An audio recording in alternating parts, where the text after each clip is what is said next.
Sveiki ir tai pratęsim skaityti Šrilos Rūpos Gosvamio knygutę Pamokymų nektaras. Tai yra parengta Šrilos Prabhupados. 7 tekstas. 7 tekstas. Ir jisai skamba taip, sanskrito kalboje. Sėt Krishna nama čatidati sitjapi avidya pito patapta rasansya naročikanu kintava darat anudiem kalu saiva džiušta svadvi kramat bhavatitat gadamula antri.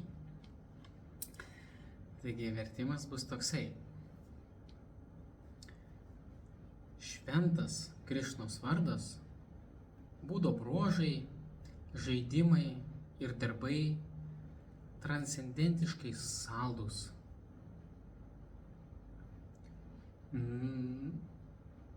Nors avidijos neišmanimo, geltligė sergančio ligonio liežuvis saldumo ir nejaučia, nuostabiausia yra tai, kad kasdien atsidėjus, kartojant saldžiuosius vardus, liežuvis atgauna skonį ir ilgainiui įgyja ir ilgainiui liga praeina be pėdsakų. Taigi yra toksai tekstas, reiškia, Rūpo Gosvamis labai gražiai aprašo. Ir jisai sako, kad šventas vardas Dievo, jo būdo bruožai, žaidimai, ypatybės yra saldus. Ir jis išreiškia, kad netgi saldus kaip ledinukai, ar ne? Bet kai mes kaip geltas sergantiems, ar ne? Kaip geltas sergantiems ligonėms, nežinau, ar žinote tokį dalyką, jeigu jie valgo saldumynus, jiems atrodo jisai, kad yra kartus. Bet vaistas taip pat yra valgyti saldumynus. Ir jeigu jisai toliau valgo saldumynus, jam praeina ta gelta. Taigi, toks yra apgaulės momentas, nors patys ledinukai yra saldus, bet kai žmogus serga gelta, jis ledinukus valgo, o jam kartu neskanu.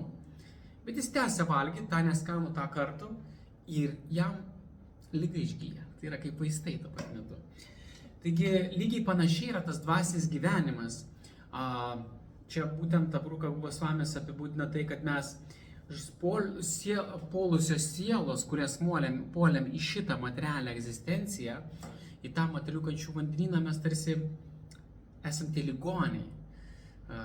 Bandom mėgautis šitą materiją, šitais materialiais dalykais, nors mes savo prigimtimi kaip siela esam aukštesnės prigimties, dvasinės transcendentinės prigimties, bandom mėgautis žemesnė energija, grubiai energija. Tai reiškia, materiali gamta tai yra žemesnioji Krišnos energija, žemesnioji Dievo energija, o dvasinė tai yra aukštesnioji ir mūsų prigimtis yra aukštesnė prigimtis, aukštesnės gamtos. Ir kadangi mūsų prigimtis yra aukštesnės prigimties, tai mes galim pasitenkinti, pilną pasitenkinimą jausti, tik tais reiškia, būdami transcendentiniai gamtoj. Dėl tos sielos, kurios gyvena, mes ar nes esame atrųjų egzistencijai, mes galim jausti kažkokią tai, reiškia, jūs nelaimę, ar ne? Jūs nelaimę tokią laikiną, ar ne? Pajaučiam, kažką išgyvenam, kažkur sudalyvaujam ir atrodo akimirkai gera. Baigėsi tą akimirką ir galvom, kaip toliau džiaugtis, nes tai jūslinėm laimė, jinai nepatenkina sielos, iš esmės, jinai taip laikinai, jinai apdumia akis ir laikinai galim tarsi įsivaizduoti, kad viskas gerai, bet kitą akimirką jau vėl blogai ir žmogus jis bėga, vejasi, tų jūslinių malonumų vejasi ir kartais jie tiek pavargsta, kad jis, kaip sakant, jau susirga ir depresija ir šiaip visokiam problemam ir reiškia, tas materiali egzistencija tokia jinai pilna kančios.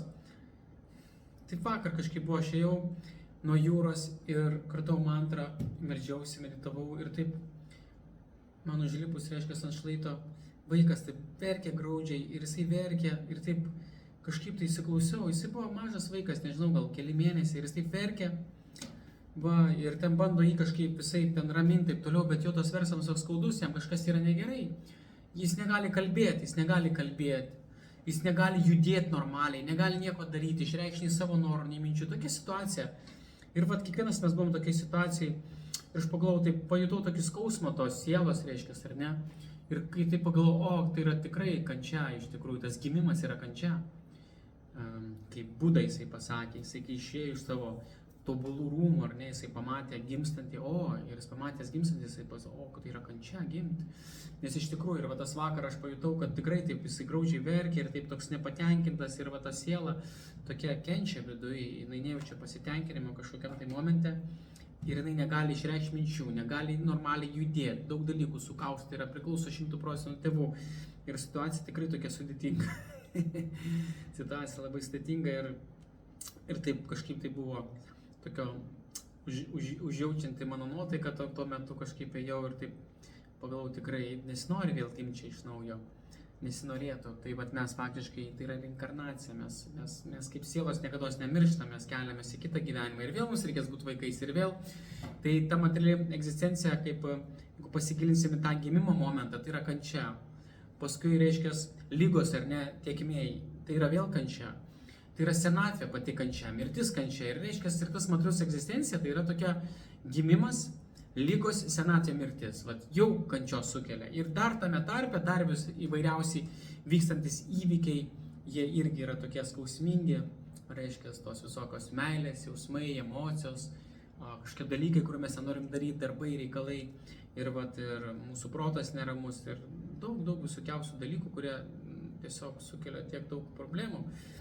Ir žmonės jie kažkaip toliau eina šitame majui tai paskendė ir jie kažkaip tai tarsi bando kramtyti ir laimę tą kažkaip tai gauti. Bet kaip sako, mūsų procesas ar ne, tai yra kita sielos laimė, transcendentinė ir galima išgydyti nuo tos materialios ligos, ar ne, mes bandom, esam, prilygina tai tokiam ligoniui, ar ne, skaito, kad mes tokie kaip esam ligonio padėtyje, sergančiai būsenai, kadangi mes jau pakliuojam į šitą materialią egzistenciją, tai yra tokia savotiška ligonio padėtis mūsų kiekvieno. Ir taip stipraus ligonio, nes tuo pat metu ir netgi ir psichiškai, ir ne, įsivaizduokit, netgi mes turim tokį lygį kaip šizofrenija. Faktiškai kiekvienas, nes jeigu aš esu siela, kažkas dvasiško, ar ne, ir laikau save šito kūnu, nors tas kūnas yra laikinas toks trumpai, bet aš laikau jo save, tai gaunasi, kad laikyti save to, ką aš nesu, tai yra šizofrenija, ar ne tokia liga. Tai jeigu mes kiekvienas esam dabar siela ir mes laikom save kažko kitų kūnų, dar, tai yra faktiškai tokios lengvos šizofrenijos apraiškos. Tai dar viena liga reiškia, ar ne, tai tiek tų ligų. Bet ir čia, aišku, yra išėjimas iš to ir yra pakankamai lengvas ir geras išėjimas. Čia ir sako, Krišnos vardas, būdo bruožai, žaidimai, darbai, transcendentiniai, saldus, jie sako, tai yra saldus. Saldus, mes nejaučiam to saldumo. Dėl to, dvasinės praktikos ypatingai, mes čia susirinkę esam. Čia yra bhakti jogos procesas, ar ne? Tai reiškia, ir mes dalyvavom tam bhaktijos procese ir mes galim kartais kartuoti, pavyzdžiui, Hare Krishna Mahamantrą, ar ne, kartojam, tai yra Krišnos vardas, sako, nesiskiria nuo Dievo, tai yra transcendentis, tai yra suteikiantis didžiulę laimę ir didžiulę džiaugsmą, bet, tarkim, mes jeigu kartojam, tai mes ne visą laiką jaučiam tą laimę. Dėl to, kad sergam tą materialią ligą. Bet vėlgi, sako Rupa Gosvamis, kad mes toliau kartodami mantrą, ne, toliau jeigu panardinsim savo sąmonę būtent į Krišnos sąmonę, jeigu į dievišką tą transcendentinę sąmonę, mes po truputėlį gyjam, ar ne, tai vyksta valymosi procesas, mes sveikstam, įsivalysim ir ateis džiaugsmas. Ir jeigu mes pažiūrėsim praeities ačarijas ir visus šventraščius ir aplamai, tai jeigu žmogus jis apsivalo, praeina visą narką nivriti procesą, pasiekia ničką rūčiai, tai yra bhakti joga, tai susideda iš tam tikrų lygių pakopų. Pirma pakopa tai yra šrada, tikėjimas, aš tikiu to procesu, kad mane išgydys, ar ne. Tai bet kuriuo atveju, kokia liga besirgtų žmogus, jisai visų pirma, jisai jeigu nori pasveikti, jisai turi patikėti kažkokio tai gydymo proceso, kad tikrai aš valgiu tas piliulės, man pasakė ir aš išgysiu. Ir žmogus, jisai valgo. Ir jisai, išgyja, kaip gerai. Bet jisai vis tiek turėjo būti pradžiai tikėjimas, kad aš valgysiu ir išgysiu. Jeigu būtų nebuvę to tikėjimo, jis net nevalgys tų tablečių, ar ne? Jis net ir neišgys. Tai normalu. Taigi, taip ir čia yra procesas, būtent tas visas bhakti jogos procesas, mūsų tas, reiškia, mes kartuojam mantras, skaitom transcendentinės dvasinės knygas, sužinom daug dalykų, o dabar aš pasakoju jums, klausotės. Taigi, tai yra procesas mūsų. Ir pradžioje to proceso yra dvasioje šrada, vadinasi, šrada tai yra tikėjimas, mes tikim ir pradedam to procesu. Mes kartuojam, Hare Krishna, ten kartuojam gerai. Galbūt pradžioje nejaučiam to malonumo, bet tai yra tiesiog žinojimas, supratimas. Ir aišku, kažkokius pojūčius gal jaučiam, kažkas vyksta, kažkas. Nėra taip, kad mes visiškai nieko nejaučiam. Tai mes gaunam kažkokią tai patirtį, patyrimą, ar ne, kartu matai, kažkas vyksta, žmogus toliau tęsia. Tada, reiškia, sekantis ten sadhu sanga, bendravimas. Labai svarbus yra bendravimas, kad mus įkvėptų, mes pasilaikytume, mes eitumėm pirmyn. Tai yra bendravimas, procesas toliau sekantis. Tai yra bendravimas.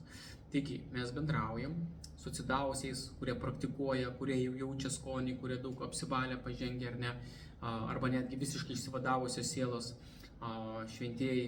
Tai tuo labiau mes, kiek daug įkvėpimo galim gauti iš jo, tiek jėgos, stiprybės, ir taip jis perduoda tą džiaugsmą savo skonį ir galime jausti jo malonę, mes pajaučiam ir galvom, reikia man pasistengti, reiškia, toliau tęsti. Tai yra, reiškia, antras stadija. Tai reiškia, žmogus tada jisai bendraudamas su atsidavusiais, bendraudamas, praktikuodamas, skaitydamas šventas knygas, kurias būtent parašė šventieji. Tai yra būtina skaityti knygas, kurias parašė šventieji, tai Bhagavad Gita, Šrimad Bhagavatam, Chaitanya Charitamrita, tai ypatingai pradžiai, kas praktikuot pradeda ar ne, tai paimkit būtinai skaityti Bhagavad Gita. Bhagavad Gita gali skaityti, reiškia, Šilos Prabhupados, tokia kokia yra. Gali skaityti Bhagavad Gita Vishwanath Chakravartis Thakuras, bet jinai yra tik tai anglų kalboje. Tikrai labai nuostabi knyga, labai gili labai, bus teisinga, tvarkinga, gaus labai, kas galit paskaityti Vishwanath Chakravartis Thakuro, tai būtinai paskaitykit. Kas angliškai kalbat, kas nežinot, galit manęs paklausti. Tiek, jeigu lietuvišką knygą norite įsigyti ar ne, Bhagavad Gita tokia, kokia yra. Aišku, galit surasti Facebook'e Egidijus Bakas, jisai rūpinasi tuo knygų platinimu ir jisai gali jums pasiūlyti. Prasme, jisai jums atsiūs namus ir taip toliau. Ir ta knyga Bhagavad Gita kokia yra. Yra Šrimad Bhagavatam 12 giesmių, taip pat Šrimad Bhagavatam labai nuostabi knyga. Tai ir Šrimad Bhagavatam taip pat yra Šilos Prabhupados, nes reikia, kad būtų teisingas guru ir teisingas vertimas, teisingas komentaras. Tai pavyzdžiui, tiek Bhagavad Gita gali skaityti tiek Vishwanath Chakravartis Thakuras, tiek, pavyzdžiui, Prabhupados, bus labai viskas ok. Šrimad Bhagavatam tas pats, gali skaityti Šilos Prabhupados arba Vishwanath Chakravartis Thakurą. Aš turiu anglų kalboje, reiškia Vishwanath Chakravartis Thakuros, tai tikrai labai gilu. Ir kas norit galiu atsiųsti, PDF gali skaityti, o lietuviškai vėlgi kreipkitės, reiškia, jau aš minėjau, Egidijus Bakas. Ant Facebook'e kažkur tai būdu galbūt suras galima ir pasikviesti draugus ir sakyti, aš noriu Šrimad Bhagavatam. Pirmos giesmės, antros, trečios yra 12 giesmių, tai 12. Tai toksai čia pradžia, ar ne, tai Bhagavad Gita, Šrimad Bhagavatam, Chaitanya Charitamrita ir paskui jau galima dar gilin eiti, ten Prema Bhakti Chandrika, Radha Rasa Sudanyti, Vilapas Kusumanjali, tokios labai gyrios Raganuga Bhakti, reiškia gilus Bhakti procesas. Bet jos labai nuostabios knygos ir tikrai nuostabu eiti. Tai čia yra procesas, kaip aš sakiau, tai reikia skaityti su jos šventraščius, bendrauti su įsidavusiais, reiškia, kurie pažengia, tai yra labai svarbu, kad, reiškia, viskas eitųsi sėkmingai. Taigi, ir kai mes tęsiam tą procesą, ir aišku, svarbiausia dalis, kai mes kartuojam Hare Krishna Mahamantrą, mes kartuojam, klausomės. Tai yra pagrindinis procesas, o skaityti ir klausytis mums reikia tam, kad mes neužgestume, mes gaunam žinias, supratimas, mūsų protas, mes suprantam, mes tęsiam, daug dalykų sužinom, aišku, transcendentiniai žaidimai, dvasinio pasaulio, lilos, jos mus gali įkvėpti šitam procesui, nes mes suprantam, kas yra dvasinis pasaulis, kaip ten gyvenimas vyksta, ne, pasinerdami tas lilas į dvasinius žaidimus. Lila pats žodis tai yra iš tikrųjų iš švedų kilęs. Dabar naudoja tą lilą žodį, bando nuvalkoti ir pritaikyti kažkokiam tai visokiam dalykam, bet pats žodis yra lila, tai yra transcendentiniai Dievo žaidimai, dvasiniai būtent, dvasiniai. To žodžio negalima pritaikyti jokiam materialiai veiklai, jokiam materialiam žaidimam ir įvykiam. Tas žodis, būtent lila, tai yra paimtas iš Gosvamių, iš Vedų, reiškia rašto, tai yra transcendentiniai dvasiniai žaidimai, ne materialūs, dvasiniai, dieviški.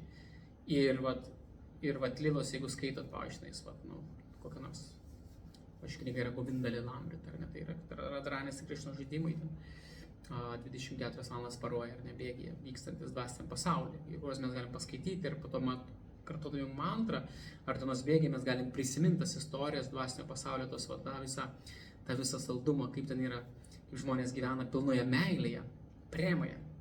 Materialiam pasaulyje bet kuriuo atveju egzistuoja egoizmas, ego, didžiulis ego, ir tas ego mūsų vadovauja, aš mano, geismas, ar ne, o meilė. Materialiai plotmėjai, reiškia, tai nėra meilė. Meilę žmonės pavadino geismu, geismą pavadino meilę. Jeigu aš geidžiu, aš noriu taip tenkintis, aš tave myliu. Tai nėra meilė. Meilė tai yra, aš noriu tave patenkinti 100%, suteikti malonumą be siekio savo. Bet žmonės dabar, reiškia, nori priversti save mylėti ar dar kažką. Jeigu jis suteikia man malonumą, mano juslėms, o aš jį myliu. Jeigu jis nesuteikia man malonumą, mano juslėms, aš jį nemyliu. Tai yra egoizmas iš tikrųjų, ta meilė materiali tokia. Ir jinai negali patenkinti jokių būdų sielos. Jinai gali patenkinti tas toksai juslinis, tik tais juslės mūsų kažkiek tai juslės patenkinti, nuraminti. Ir vėlios alkanos, jau mes kalbėjom. Taigi, bet dvasinių lygių, dvasiniam pasauliu, kai siela įsigrina visiškai, jinai pasiekia premą. Prema tikrą, tyrą meilę, sielos dvasinę, transcendentinę, kur yra tu tau dėl tavęs. Įsivaizduok, visiškai atvirkštinis ego. Materialiam pasauliu aš mano, dvasiniam pasauliu tu tau dėl tavęs. Tai yra tikra meilė. Tai gaunasi, kad žmogus nebegalvoja apie save, tai yra tikra meilė. Tai yra prema, vadinasi ta būsena. Taigi, čia yra procesas dvasinis, kuriuo mes sekam, tai pasiekti norim tą tikrą meilę, tikrą premą dvasiniam pasauliui. Ir kai mes tikrai turim tą premą, tada mes galime matyti Krišną, tada mes galime matyti Dievą. Tada galime matyti Radharanį, dvasinį pasaulį ir galim ten tiesiog persikeltamais. Savo dvasinių transcendentinių kūnų mes galim tenais gyventi toliau likusią amžinybę. Tai yra mūsų tikra natūrali prigimtis, tai yra dvasinis pasaulis. Tai yra natūralu mums, tai mūsų siela. Taigi, ir yra toks procesas, kaip ir čia tam poste mes skaitom, tai yra, reiškia, tai sako, nors, avidija, gelta, nes kai gelta sergančias ligotas, sako, liežuvis saldumo ir nejaučia, mes nejaučiam dvasiniam procese.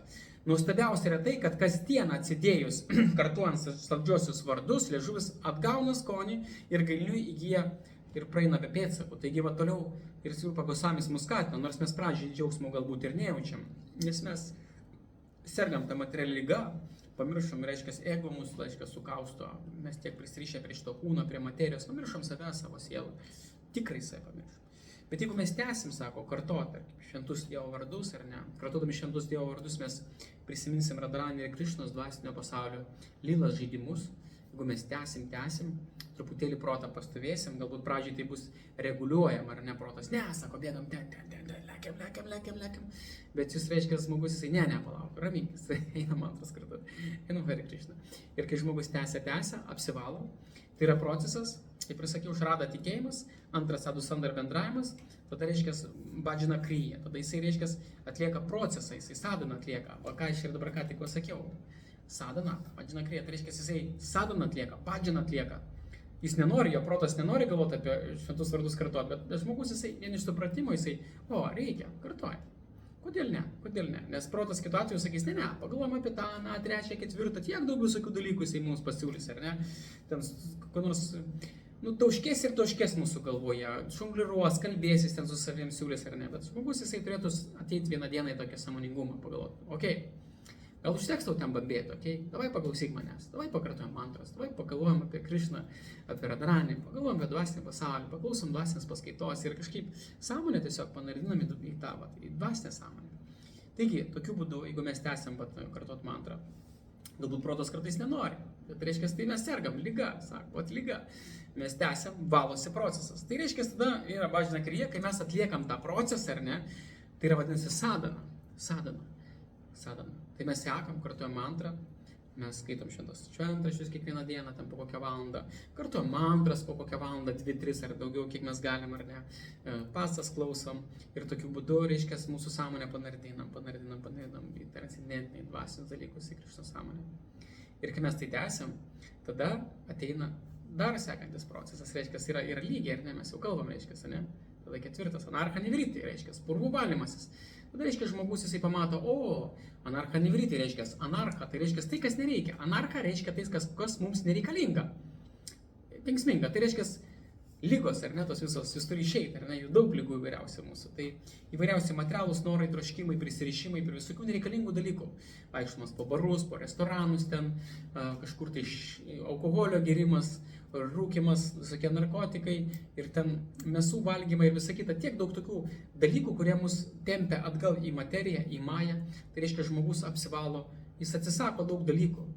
Atsisako jisai daug draugijos kompanijos, kur tiesiog tuščiai laiką gaišta, ar ne, kartais susitinka draugai ir jie laiką gaišta tuščiai, visiškai, akivaizdžiai. Pavyzdžiui, toks žmogus, kuris eina to dvasiniu keliu rimtai, jis atsisako tokių susitikimų su tokiais draugais, tokios bendrijos, kad galvo, o, tai yra tuščias laiko švaistimas, kažkokia nesąmonė. Jis atsisako daug dalykų.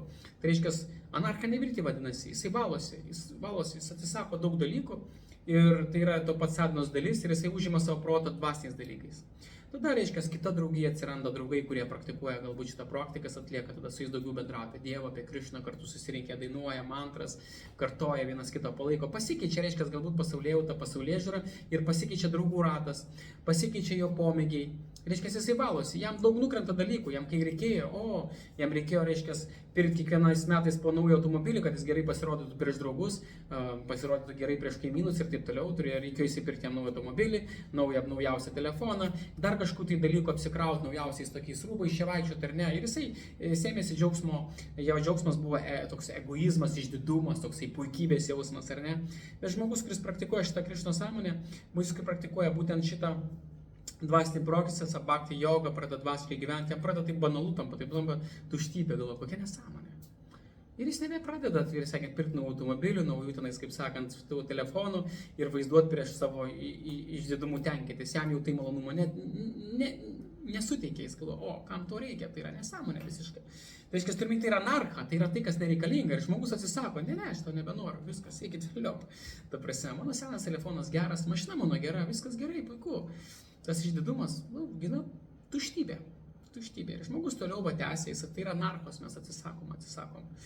Reiškia, dalykų tam tikrų išorinių, paskui viduje, vidiniai dalykai, įvairius norai, troškimai, reiškia, kažkokie tai vidiniai procesai mūsų viduje vykstantis, tai gali būti kažkoks tai ten išdidumas, pavyzdžiui, žmogus ten pakliūna kokią situaciją ir ten išdidžiai kovoja, tenais už savo teisybės, visą kitą, bet žmogus jisai apsivalęs valymosi procesas galvo, oi, tas išdidumas tiek man problemų sukelia, ten ginčai vyksta, visokie tiesų įrodinėjimai, kodėl?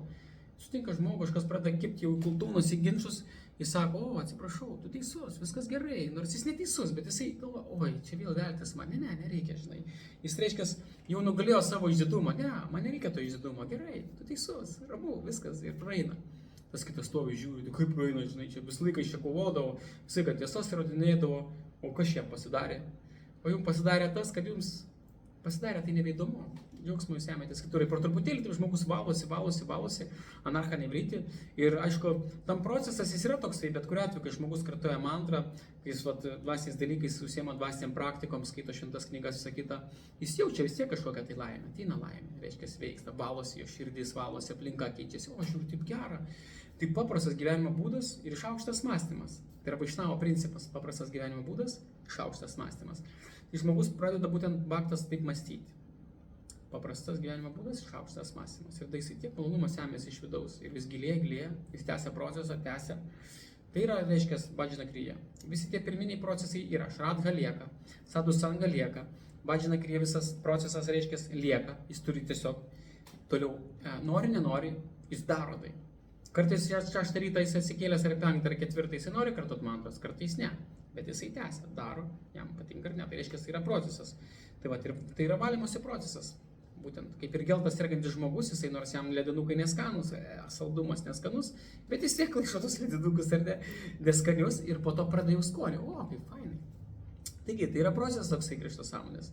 Tada žmogus reiškia, kai apsivalo jo širdis, jis pasiekia ništą, tai yra tokia stabilumo pakopa labai gili ir toj ništos pakopoje jisai tampa tvirtas savo procese.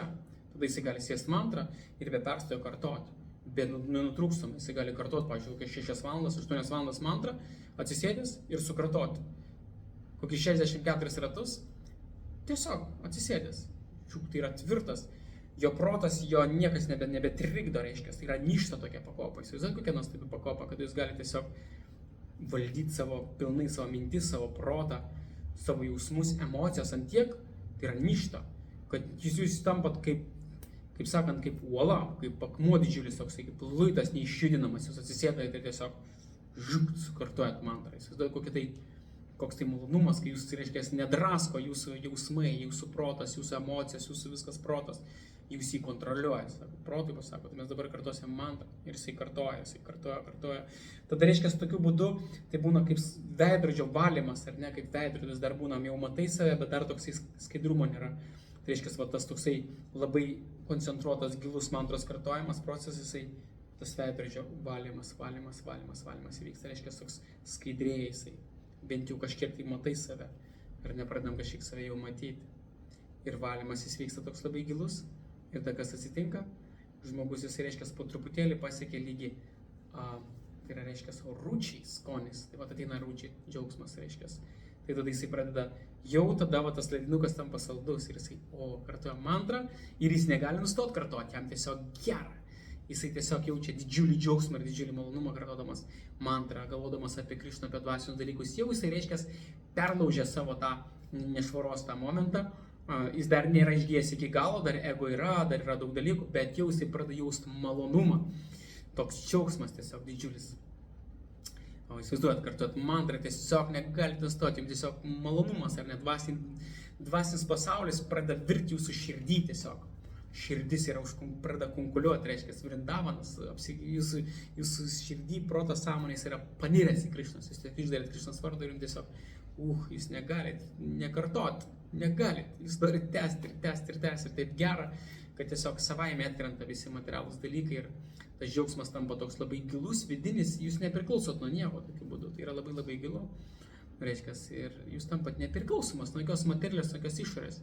Nes jums užtenka tiesiog pagalvoti apie Krišną, apie dvasinius dalykus ir širdį, jau tame lygmenyje žmogus suvokia save kaip sielą faktiškai. Tame lygmenyje žmogus jau suvokia save kaip sielą, bet tai dar nėra tas galutinis momentas.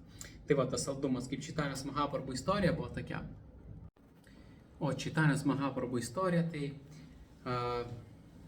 jis vieną kartą keliavo su savo visa grupe, reiškia, su savo visais atsidavusiais palydovais, jisai keliavo ir dainavo šventus vardus, reiškia, Hare Krishna Mahamantra, vyko kirtanas ir jie priėjo upę, tokį kaimas liko nuo šaly, reiškia, priėjo tokią upę ir ten pamatė vieną skalbėją, jisai skalbė rūbus, skalbė drabužius. Ir tas Čaitanjos Mahaprabhu, jisai prie jo sako, Haribol, žinai, tas suko toks, kas čia vyksta, ten dainuoja, kirtanas vis taip truputėlį nurimo, sako, kartok šventus vardus, žinai.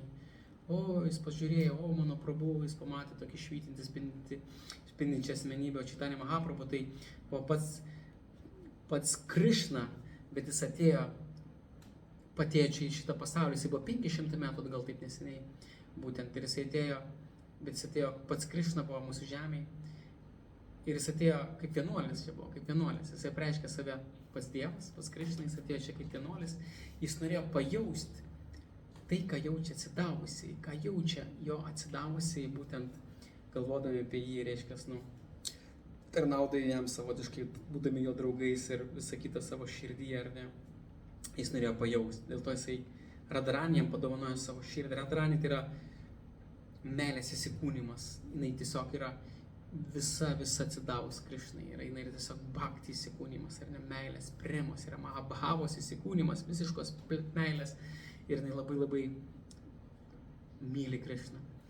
Ir jisai pagalvojo, aš noriu patirti tą laimę to atsidavusi, vat ką Radharani patiria man tarnaudama, ką patiria mano visi atsidavusi, ar ne man, kad jie tiesiog taip, po tokį didžiulį malonumą, džiaugsmą jaučia, kai jie, reiškia, kartoja šventus vardus, kai jie tarnauja man, medituoja ir kad jiems nieko daugiau nebereikia.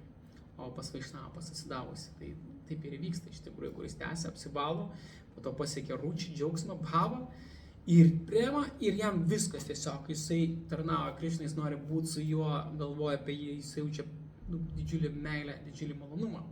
Ir jis, norėdamas patirti tai, jisai priėmė tokią formą, Čaitanjos Mahaprabhu.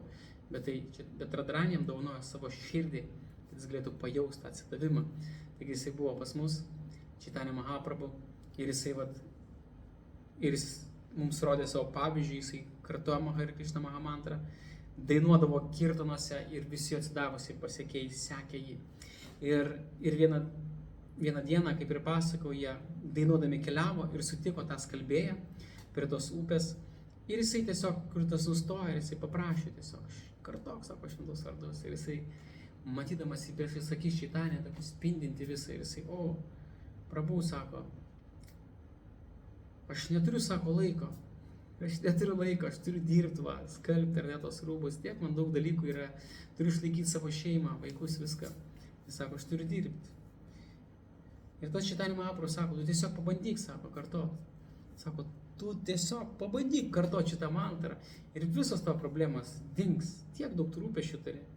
Ir jis taip kukliai, reiškias, žiūrėdamas į jį, ir ten visi atsidavosi, ragino, ištark, sako, Krišnos vardą, ir jie kartu, Hare Krishna, Krishna Krishna, Hare Rama, Rama Rama, Hare.